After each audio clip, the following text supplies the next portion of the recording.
ايه المجموعة اللي كلها تعادلات سلبية دي؟ السلام عليكم ورحمة الله وبركاته. يعني النهاردة الحمد لله يعني المجموعة بتاعتنا، الماتش اللي احنا كنا مستنيينه اللي هو بورتو بالميراس.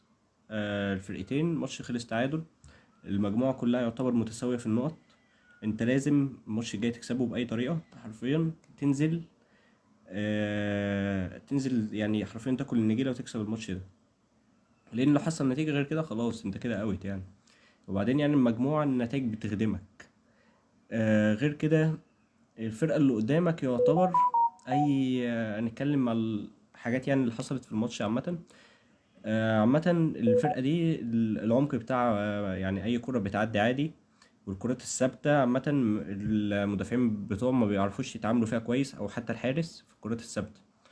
فدي نقط ضعف الفرقة دي، ممكن تقدر تستغلها، تسجل من خلالها، من خلال العرضيات، الكرة الثابتة، الفاولات كده يعني.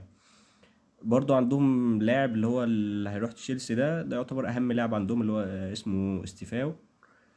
الواد ده يعني يعتبر حريف. انت لازم برضو اللي هو يعني لو بدأت حتى بالتشكيل اللي فاتت تبقى كويسة، بحيث انك يعني تقفل على الواد ده بالذات، لان الواد ده يعتبر الخطورة كلها من ناحيته. وبعده يجي اللعيب اللي هو رقم 7 اللي هو محور ده. بس يعني دول اهم اتنين في الفرقة. آه يعني بإذن الله نركز في اللي جاي، نكسب الماتش، نسهل على نفسنا الدنيا. النتائج خدماك، مالكش حجة تنزل تاكل الماتش الجاي تكسبهم. 11 قصاد 11 مفيش حد. يعني ما تحطش في اللي هي ما تحطش في نفسك اللي هي الفرص اللي لما انت تضيع وكده، لا. تنزل تستغل اقل فرصة. اقل فرصة لازم تستغلها وتخلص الدنيا بدري.